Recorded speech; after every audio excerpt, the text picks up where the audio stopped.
40 गावातील तरुणांना फसवण्याचं काम करणाऱ्या हरामखोरांना जनता धडा शिकवणार आमदार मंगेश चव्हाणांनी उन्मेष पाटलांवर या शब्दात टीका केली आहे। नोकरीचा आमिष दाखवून उन्मेष पाटलांनी अनेकांकडून पैसे घेतले। भाजपा आमदार मंगेश चव्हाण यांनी हा गंभीर आरोप केलाय। माझ्याकडे उन्मेष पाटलांनी पैसे घेतल्याचे पुरावे असल्याचं देखील मंगेश चव्हाण यांनी म्हटलंय। उन्मेष पाटलांनी लोकांना पैसे परत करावेत असं मंगेश चव्हाण यांनी म्हटलेलं आहे।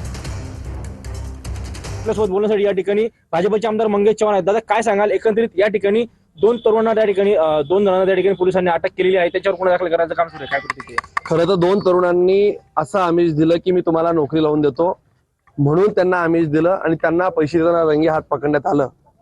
खरं तर हा जो एक तरुण आहे ज्याने पैसे घेतले आहेत तो उद्धव बाळासाहेब ठाकरे यांचा अधिकृत कार्यकर्ता असल्याचे त्याच्याच मोबाईलमध्ये फोटो आढळून आले आणि त्याच मोबाईलमध्ये उन्मेष पाटलांचे देखील काही बरेचसे फोटो तिथे आढळले।